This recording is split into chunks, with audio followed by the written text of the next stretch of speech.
Oh, hi. Today on Dear Danielle, we are doing something very special. We will be taking questions from some of your favorite YouTube stars. Let's check out our first question. This one is from Tyler Oakley. Oh, where am I? Oh, it's you. How did you get here? Well, how many times did you click that video? I'm not sure. Well, did you triple click? I could have. Okay, well, if you triple click, that means I have to grant you 3 wishes. No way! Yeah. Today is my lucky day. Yeah. Okay, for my first wish, I wish that you will help me answer our first love and dating question. Okay, wish granted, let's do it. Yes!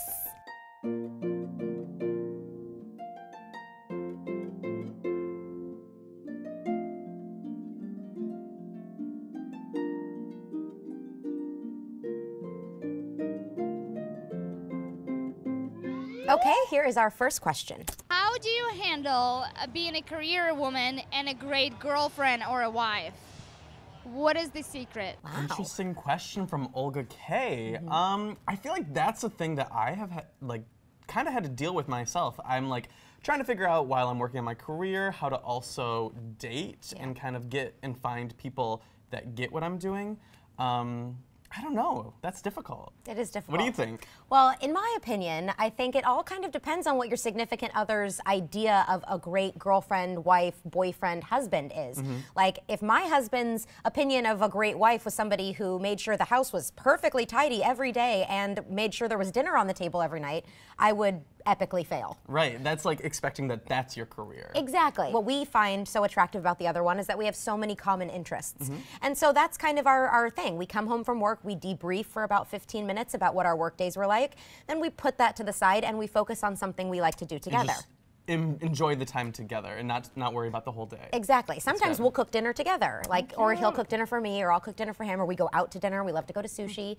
And so that's kind of how I maintain both. I found somebody that has common interests with me, and we're kind of each other's best friends. And I guess somebody that would get and understand where you're coming from, what you spent your day doing, and then is letting you just unload it and then spend time with you. Exactly. That makes sense. You need to find somebody who has a strong social media presence. I guess. Then they totally understand what you've been doing. Well, yeah, because like half the time nobody gets like, okay, so there's a struggle of like coming up with tweets or spending my day blogging, and even though that sounds like fun things, it's like also a little bit of a job. So like finding somebody who gets that and with a career of their own that I understand, I guess that's what I need to do. That's what you need to do.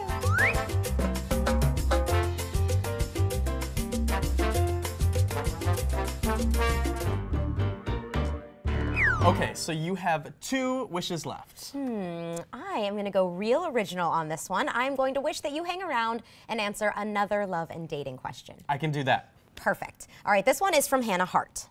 Hey Danielle, I got a quick question. If you've got to break the bad news to someone that your relationship is over, what do you cook them for dinner?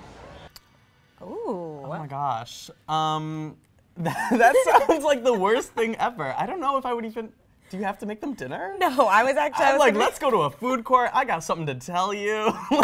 Food court is perfect. I was actually going to say, I think the worst thing you could do is make them dinner. Have them come over, like the whole process. They think it's a romantic date. Right. And then, even after you break the bad news, then you're still stuck eating and then you have to dinner. be like, okay, now get Are you done now? Do you want a doggy bag for your leftovers? Oh my gosh. Okay, so then how do you break up with somebody? Over dinner, or would you like do coffee? Coffee's good. Coffee is good, although I don't even necessarily think you need an activity. I also think it depends on how long. Yeah, no facts. But it depends on how long you've been together. Like if you've only been on 3, 4, or 5 dates and you just don't want to see this person anymore, you really don't owe them like an in-person sit down. No, but I think you have to call. Absolutely. No texting is allowed. No texting, no tweeting, no Facebook breaking up. up. Oh my gosh. Or like going from in a relationship to single. Right. No, don't do that. Don't do that. Yeah, I definitely think it needs to be a phone call at the very minimum. Yes. And if you've been together with somebody for a really long time, I think doing it in a private place, maybe they're going to get emotional. Yeah. You don't want to like, I've seen public breakups like at dinner. I think, I was at the mall at the Grove, and I think we saw a breakup going on, and she was crying, and I was like, this is uncomfortable for everybody, and not just you guys. Like, and then the waitress comes over. It's just, no. Right, and Tish, can I get you a tissue? No, she was like, can I get you dessert? Yes, please. Like, yikes. So yeah, I think a private setting is good. Yeah, private setting. That's if you've been together for a long time. If not, phone call is fine. No dinner cooking. Don't do dinner. No. Okay, so you have 1 wish left. Choose wisely. Yes. I wish that you will ask your deepest, juiciest love and dating question. But of course. Ooh, okay, so there are perfect guys out there who have no social media presence. But for somebody who has their entire life online, is that something that you think would work? Is there a balance between polar opposites in technology's new day and age? Ooh, that's a very good question. I think polar opposites, they're kind of all the same. Yes, it can work, but I think it takes a lot more effort than if you were somewhere more in the mid-range. So if your significant other is perfectly okay with you spending a lot of time on social media, they just don't want to themselves, then that could work. But if they start feeling jealous or feeling like you're really in a relationship with social media and not with them, that could be a problem. That would be bad. I once dated a guy who made me delete my Twitter. This was like, I was 18, I was young, I was in love, I would do anything, so I deleted my Twitter. But I realized like there's sacrificing, but not sacrificing what makes you happy. And even though like technology seems so like superficial nowadays, that was my career. Like it made sense in my mind, but nowadays I'm like, oh my God, how dumb was I? Yeah, no, I would not do something like that. My husband and I have a rule about like at a certain time the social media needs to kind of be shut off so that we can focus on each other, because sometimes we're sitting there watching TV together but really we're on Instagram and Twitter, and it's kind of like now we're not even engaging with each other. So I think that's okay to have rules about when social media is acceptable, but nobody should ever make you delete I your know, Twitter. how rude. So rude. How dare he? If you're out there, I'm gonna find you and kick your ass. He's in Chicago. Okay, too far. All right, you are all out of wishes. It's time for me to go. It's been such a pleasure having you. Honestly, the pleasure has been all mine. Gotta go. Whoa, I gotta learn how to do that. Okay, I'm in the mood for one last question. I love two humans in an equal way. How may I decide which person to? Well, it can be a little difficult when you love two people equally. I think we've all been there. You have two crushes and you're trying to decide who's your best match.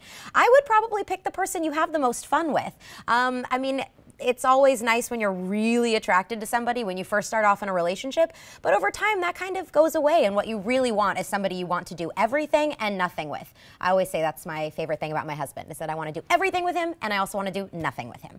So I would pick the person that you have the most fun with, even when you're not really doing anything substantial. Dear Diary, today we learned that all kinds of people have relationship questions, even big ol' YouTube stars. We also learned that Tyler Oakley is involved in some sort of electronic voodoo, and that he is straight up amazing. Remember, you will have questions, and if you're persistent and patient enough, all the answers are out there for you to find. Or Google. Love you more, Danielle.